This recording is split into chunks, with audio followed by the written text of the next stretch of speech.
बिस्मिल्लाहिर्रहमानिर्रहीम। अस्सलाम वालेकुम नाज़रीन कराम, मैं हूं मखदूम शहाबुद्दीन और आप देख रहे हैं मेरा फेसबुक और यूट्यूब चैनल। उम्मीद करता हूं आप सब लोग बखैर व आफियत होंगे और जहां भी होंगे अपने अहले खाना समेत खुश भी होंगे और महफूज भी। नाज़रीन कराम, मौलाना तारिक जमील साहब के छोटे बेटे आसिम जमील की तदफीन हो गई है, नमाज जनाजा अदा कर दी गई है और इस हवाले से कल से जब से ये खबर आई है बहुत सी चहमगोइयाँ चल रही हैं। मैंने कल भी इस मामले के ऊपर एक वीलॉग किया और मौलाना तारिक जमील साहब का जो मौक़िफ़ है वो आपके सामने रखा। अब इस सब के अंदर कुछ बड़ी अहम तरीन नई डेवलपमेंट्स हैं जो मैंने आपके सामने रखनी है,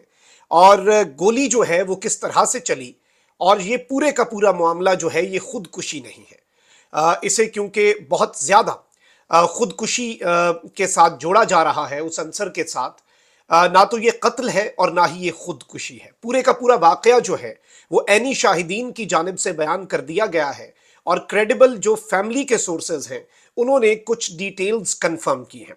ये डिटेल्स भी आपके सामने रखनी है। और आसिम जमील की मैयत को गुस्ल देने वाले ने क्या देखा, वो मामला क्या है और क्या उन्होंने बात कही है, वो भी बड़ी इंपॉर्टेंट है और वो बात भी इग्नोर नहीं की जा सकती। ये सारी की सारी डिटेल्स मैं इसलिए आपके सामने रख रहा हूँ ऑल्दो इस सब के ऊपर वीडियो जो है वो बनाना इस तरह से मैं समझता हूँ कि इस पूरी सिचुएशन में फैमिली का दुख और कर्व, कल मौलाना तारिक जमील साहब के जो साहबजादे हैं बड़े यूसुफ जमील, उन्हें लाइव आना पड़ा और उन्होंने ये सारा मामला जो है आपको पता है कि सबके सामने रखा कि किस तरह से उनके अपने हाथ से गोली लगी है उन्हें छोटे भाई के हवाले से, और बड़े दुख और कर्ब में फैमिली को देयर इज अ रीजन क्यों आना पड़ रहा है, क्योंकि अफवाहें बहुत हैं। This is not a good time for the family to give interviews, to come on public media and to give out statements. But still, इस कर्ब और तकलीफ और इतने बड़े दुख में भी उन्हें ये सब कुछ करना पड़ रहा है। उसकी वजह यह है, ये आजकल का सोशल मीडिया का दौर है, इसमें जितने मुंह उतनी बातें। आप यकीन नहीं कर सकते कि लोग किस किस तरह की थ्योरीज बनाए बैठे हैं, इस तरह की थ्योरीज जो कि मैं यहां पे जिक्र करना भी उन्हें मुनासिब नहीं समझता। लेकिन क्रेडिबल इंफॉर्मेशन, अनफॉर्चुनेट है कि इस इशू पर भी मुझे वीडियो बनानी पड़ रही है, बट क्रेडिबल इंफॉर्मेशन जो है वो आपके सामने रखना बहुत ज्यादा जरूरी है। अब नाज़रीन कराम, कुछ डिटेल्स आपके सामने मैं रख दूं, और जो डिटेल्स आपके सामने रखना इस वक्त बहुत ज़्यादा ज़रूरी है। नाज़रीन कराम, जो ऑन ग्राउंड सिचुएशन है, जारी बात है कि फैमिली इस वक्त बहुत ज़्यादा कर्ब में है, दुख में है। मौलाना तारिक जमील साहब ने बड़ा रिक्कत आमेज़ खिताब भी किया, अपने बेटे के जनाजे से पहले दुआ भी करवाई और बहुत सी बातें उन्होंने अपने बेटे के बारे में की। और इनके साहबजादे जो हैं उनके हवाले से मौलाना तारिक जमील साहब जो हैं उनके भाई जो कि डॉक्टर हैं, उनकी स्टेटमेंट आई है, यानी कि मरहूम के जो चचा हैं उन्होंने पूरे का पूरा वाकया जो है वो बयान किया है। और आसिम जमील जो है उनके हवाले से भी कुछ बातें बताई हैं कि ये बड़े ब्राइट और एक ऐसी शख्सियत जिनसे किसी को भी चाहे पूरी बिरादरी है उसमें या मुलाजमीन, किसी को कोई मसला नहीं, मतलब किसी को कोई शिकायत नहीं, एक ऐसी खुश रहने वाली शख्सियत। और ये कह रहे हैं कि वो बड़े इंजीनियरिंग माइंड वाले और बड़े आप समझदार किस्म के नौजवान थे और उन्होंने अपना यहाँ पे काम भी कर रहे थे। यहाँ पे पूरे गांव वाला जो घर है उसके मामलात भी देखते थे। बिलाशुबा उन्हें बचपन से डिप्रेशन और एंजाइटी जो है वो उसका शिकार थे, लेकिन इसका ये मतलब नहीं कि वो डे टू डे अफेयर्स नहीं चलाते थे अपने, वो दिन के अपने मामलात भी चलाते थे। कारोबार उन्होंने बनाया हुआ था, इंजीनियरिंग के हवाले से कुछ उनका काम भी था और बड़े बेहतरीन अंदाज में वो ये काम चला रहे थे। और वो घर के मामलात भी देखते थे और घर की रौनक जो होता है, स्पेशली जो गांव वाला घर है, उसकी रौनक भी मौलाना तारिक जमील साहब जो है उनके साहबजादे आसिम जमील साहब थे। और बड़े एक खुश इखलाक, यानी कुछ ऐसी होते ऐसी शख्सियात होती हैं जिनसे हर बंदा खुश होता है, जिससे किसी को कोई शिकायत नहीं होती। वरना नॉर्मली आपको पता है कि इस तरह गांव में आपकी जागीरें हो, कोई ना कोई आपके पीछे शिकवा कर लेते हैं, ऐसी कोई एक रत्ती बराबर भी उनमें चीज नहीं थी। मौलाना तारिक जमील साहब के जो भाई हैं डॉक्टर साहब, वो जो बातें बता रहे हैं वो बड़ी इंपॉर्टेंट हैं। एक तो मौलाना साहब के जो भाई हैं उन्होंने ये बात बताई है कि पूरी फैमिली जो है उसका ये एक गेट टुगेदर था और सारी फैमिली इकट्ठी हुई थी اور ان کے جو بھائی ہیں وہ جب گاؤں آتے ہیں مہینے میں 1-2 دفعہ، تو وہ یہاں پر اپنے گاؤں میں بھی مریضوں کو چیک کرتے ہیں. تو کہتے ہیں کہ میں اپنی فیملی کے ساتھ گاؤں آیا تھا، لیکن میں نے مریض جو ہیں وہ چیک نہیں کیے اس ویکینڈ پہ، کیونکہ میرے اپنے بھی کچھ کام تھے. اور مولانا طارق جمیل صاحب جو ہیں ان کی فیملی بھی گاؤں آئی ہوئی تھی، اور یہ ان کے بھائی بتا رہے ہیں کہ میں اپنی سالگرہ کبھی سیلیبریٹ نہیں کرتا، لیکن مولانا طارق جمیل صاحب نے کہا نہیں، سب آئے ہوئے ہیں، تمہاری سالگرہ منانی چاہیے. تو وہ سب فیملی جیسے چھوٹا موٹا کوئی کیک کاٹ لیا یا سالگرہ جو ہے وہ منا لی، اور سب اکٹھے تھے، گیٹ ٹوگیدر تھا فیملی، بڑے عرصے بعد جیسے اکٹھی ہوتی ہے، خوشیاں ہوتی ہیں. اور کزنز بھی سارے اکٹھے تھے، وہ بھی گپ شپ لگا رہے تھے، اور ایک بڑا خوشگوار سا فیملی کا ماحول تھا. اور سیٹرڈے کی صبح یہ بتا رہے ہیں کہ مولانا طارق جمیل صاحب صبح ہی فیصل آباد کے لیے روانہ ہو گئے، اور یہ لکھ رہے ہیں کہ میں اپنی فیملی کے ساتھ، یہ بتا رہے ہیں مولانا طارق جمیل صاحب کے بھائی کہ میں اپنی فیملی کے ساتھ 4-4:30 بجے اپنے گاؤں والے گھر سے نکل پڑا لاہور کے لیے. اور یہ کہہ رہے ہیں کہ راوی ٹول پلازے پہ یہ پہنچے ہی تو وہاں پر انہیں کال آ گئی کہ عاصم کو گولی لگ گئی ہے. اور یہ بتا رہے ہیں کہ بیسیکلی گھر میں جم بھی بنایا ہوا تھا، اور وہ جم ایک مولانا صاحب کے ایک انٹرویو کے اندر بہت سے لوگوں نے دیکھا بھی، مولانا صاحب اس میں ایکسرسائز بھی کر رہے ہیں. گاؤں والے گھر کے اندر جم عاصم جو ہے مرحوم وہ بھی استعمال کرتے تھے، اور مولانا طارق جمیل صاحب کے جو بھائی ہیں ان کے بیٹے بھی وہاں پر ان کے ساتھ ہی تھے. اب جو بیٹا ہے اس نے جو بات بتائی ہے وہ بڑی امپورٹنٹ ہے. ایک تو عاصم جمیل جو ہے وہ بلا شبہ ڈپریشن، انزائٹی کا شکار رہے، لیکن اس سب کے اندر ان کے حوالے سے جو ڈیٹیلز آ رہی ہیں وہ یہ ہیں، اور جو اب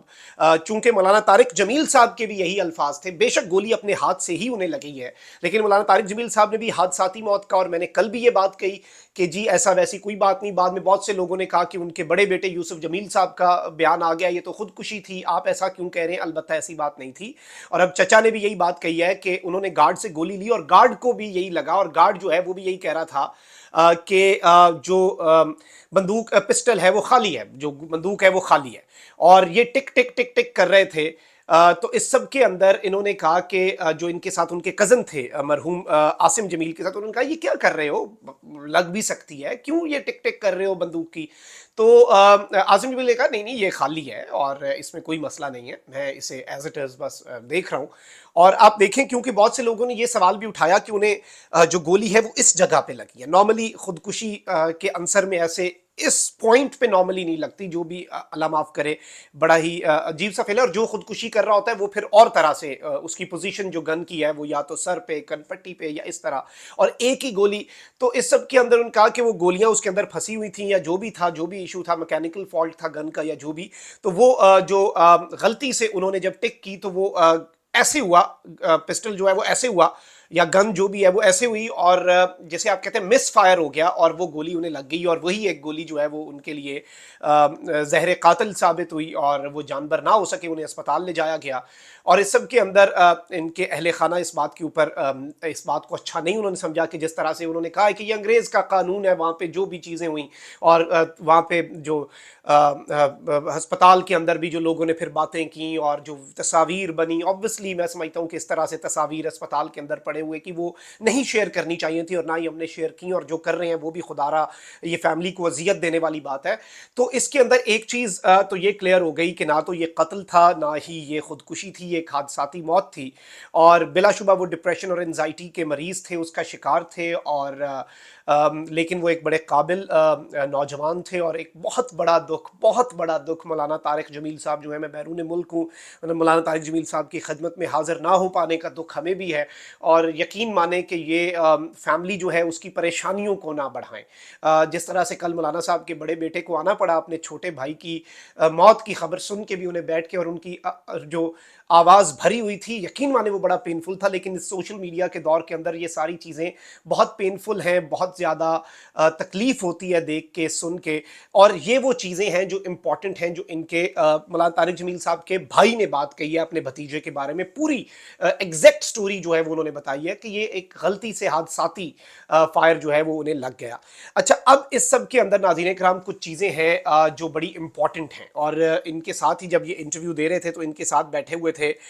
ایک اور شخصیت جن کے بارے میں انہوں نے بتایا کہ یہ سپرنٹینڈنٹ بھی رہے ہیں میو ہسپتال کے، اور وہ مولانا طارق جمیل اب تو ریٹائرڈ ہیں، مولانا طارق جمیل صاحب کے بڑے قریبی ہیں. تو وہ یہ کہہ رہے ہیں کہ میں نے ہزاروں مریض دیکھے ہیں، وہ بھی ڈاکٹر ہیں، اور میں نے ہزاروں مریض دیکھے ہیں، لیکن انہوں نے کہا ہے کہ اس سب کے اندر इन्होंने ये बात कही कि जिन्होंने गुस्ल दिया है मैयत को, कह रहे मैंने हज़ारों मैयतें देखी हैं, लेकिन मैंने जब सुबह गुस्ल दिया मरहूम आसिम जमील को तो इतना पुरनूर चेहरा मैंने